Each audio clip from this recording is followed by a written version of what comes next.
The Doom of the Haunted Opera by Brad Strickland and John Bellairs, Chapter 11. Lewis woke up in his own room. Everything was quiet and dark. He jerked to a sitting position and clicked on the bedside lamp. Everything seemed normal. The West clocks ticked away, showing the time at 1:15.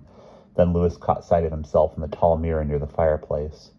His blonde hair was disheveled like a crazy mop, and his round face stared back, pale and frightened. He had been lying on the covers with a blanket thrown over him. Someone, was it the horrible Mr. Vanderhelm, had carried Lewis into the room and had placed him on the bed, fully clothed except for his shoes. Lewis got up and locked his bedroom door. He went to the window and looked out. He could see the Hanchett house, shadowy and asleep across the street, and the dim form of the water tower at the top of the hill. Only the street lights made little splashes of weak yellow light here and there. Lewis undressed and crept back into bed. He lay cowering beneath the covers for a long time, shivering and whispering prayers he had learned as an altar boy. He had the disturbing feeling that he would never sleep again, but somehow he finally fell into an exhausted slumber.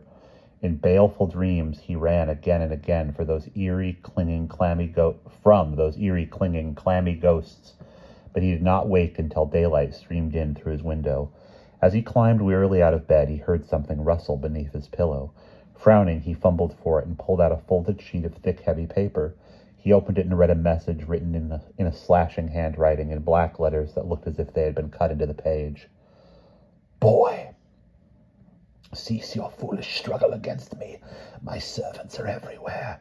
If you go out again before the great night, you will pay the most horrible penalty. You have been warned. Lewis began to shake. He was marked for a grisly fate, and he knew no way of avoiding it. To someone with Lewis's imagination, a vague phrase like the most horrible penalty conjured up all sorts of anguish and suffering. He dressed and slipped downstairs on trembling legs. Every shadow and every sound made him jump, even though he was in his own house. A sense of shame almost crushed him. Lewis was sure he was the worst coward alive. Oh, sure, he had summoned up false bravado at times, like when he pretended he was Sherlock Holmes, or when he was with someone really brave, like Rose Rita or his English pen pal, Bertie Goodring. When the chips were down, though, and when he had to face the unknown alone, he was a quivering wreck. Mrs. Holtz had already left, so Lewis got his own breakfast of Cheerios and toast. The cereal stuck in a thick lump in his throat, and he had to struggle to swallow. What was he to do? The sun was shining brightly outside, but Lewis was too terrified to go into the front yard. He was afraid even to pick up the phone. If he called Rose Rita, would Vanderhelm's servants discover the call and come for him? Lewis thought back to the bad time when the house was under the spell of Isaac Izard. Uncle Jonathan, Mrs. Zimmerman, and Lewis finally discovered the hiding place of the doomsday clock in a wacky way when Lewis made up a crazy magic spell. He wondered if he could do it again. True, Jonathan and Mrs. Zimmerman were not here, so he could not call on their magic. Still, Mrs. Zimmerman had said that New Zebedee had lots of magic flowing through it. Lewis gritted his teeth and decided he had to try. He went into the study, pulled out a pad and pencil, and spent some time working up the craziest ritual he could devise. Whatever happened, it might give them a clue to defeating Vanderhelm. When the ratchety old mechanical doorbell growled at 20 minutes to 12, Lewis was still seated at his uncle's desk. The sound nearly made him jump out of his skin. He grabbed a couple of books and covered the notes he had been making, and then pushed the chair back from the desk and hurried to the front hall. The bell rang again. As Lewis was getting up the nerve to ask who's there, a familiar voice called out, "Hey, Lewis, are you at home?" It was Rose Rita. With a relieved sigh, Lewis opened the door. Rose Rita stood there, dressed in her P.F. Flyers tennis shoes, long black socks, a red and green plaid wool skirt, and her father's old University of Michigan leather jacket. She wore a knitted green cap on her head, which she clapped down with one hand. Behind Rose Rita was Mrs. Jaeger, bundled into a heavy, long gray coat and a furry hat. The day was bright, with a blustery wind. "About time," grumped Rose Rita. "We almost blew away out here." She pushed past Lewis, and he stood aside to let Mrs. Jaeger in. Then he closed the door and locked it. "Hey," he said, "maybe with the wind blowing like that, maybe the fog—" "No such luck," said Rose Rita, shucking off her jacket. "I checked. It's hanging there as calm as curtains, even with all that wind. It's magical, I expect, said Mrs. Jager, as Louis helped her out of her coat. The wind just blows right through it without disturbing it in the least. Rosarita started to hang her jacket and hat on the coat rack. Yeah, she said, I don't know if... Hey, why didn't you tell me about this? She pointed at the mirror. Louis gasped. The mirror showed Uncle Jonathan's face.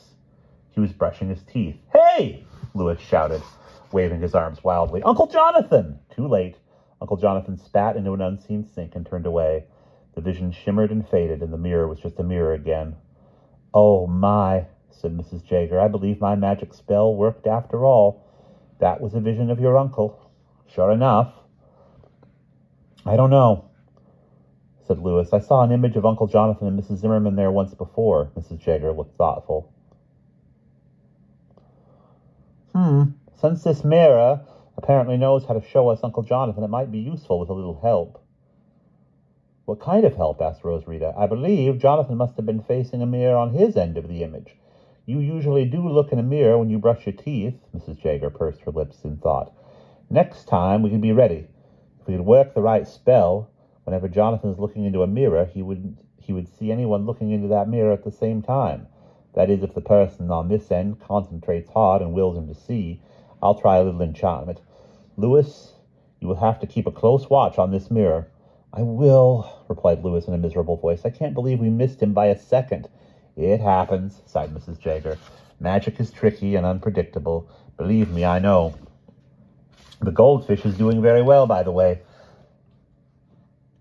She thought for another minute, chanted an incantation, and waved her spoon. Maybe that will do it. Whether it does or not, said Louis, I'm glad you're here. Briefly, he explained what he wanted to try. Mrs. Jager nodded and looked as if she were carefully thinking over what he told her. So, she finished, if this works, maybe we can get a better idea of what might break Vanderhelm's spell. Sounds screwy to me, said Rosarita when Louis looked crestfallen. She grinned. Hey, that doesn't matter. The whole business is screwy. Anyway. So maybe it will work all the better. Let's try it. Louis went into the study. He brought back his notes. Mrs. Jager read them, a smile flickering on her lips. She passed them to Rosarita, who giggled aloud. Boy, she said, are we ever going to look like idiots? But let's try it. Is it okay if we stay here so we can keep an eye on the mirror? Sure, replied Louis. In fact, maybe all the spell will do is contact Uncle Jonathan. I won't know until we try it anyway. He ran off to get the materials.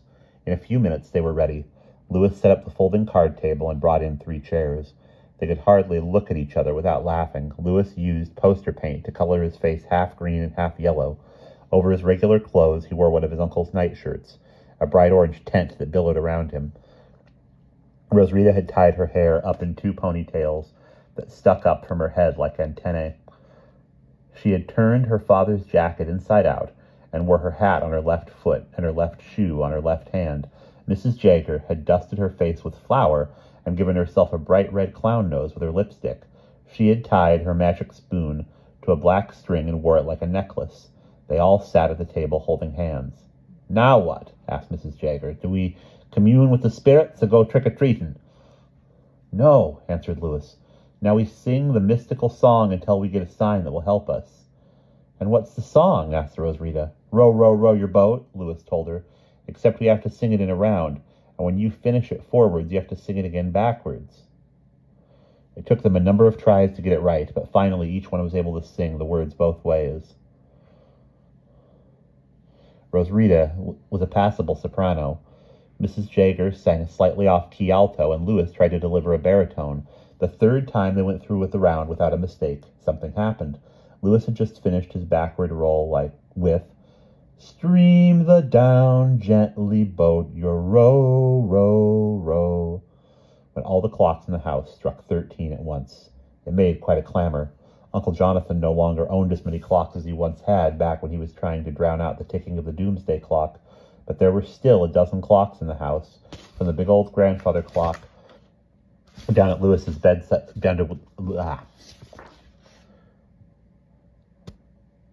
But there were still a dozen clocks in the house, from the big old grandfather clock down to Louis's bedside west clocks.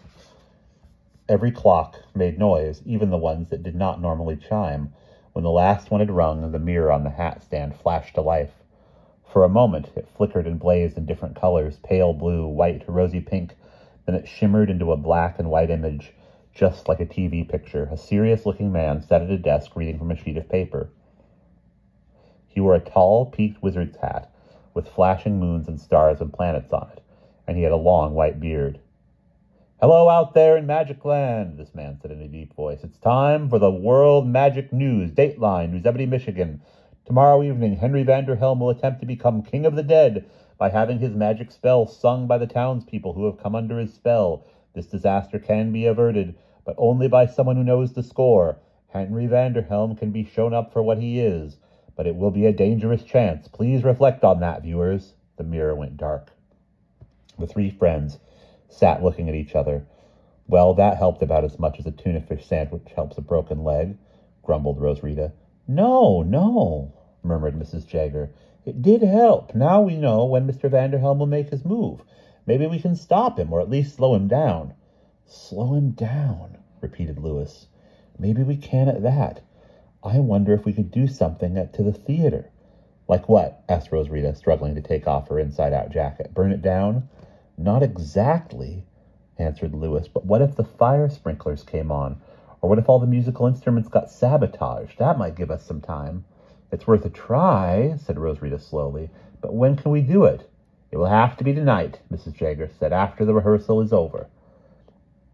Lewis trembled with fear.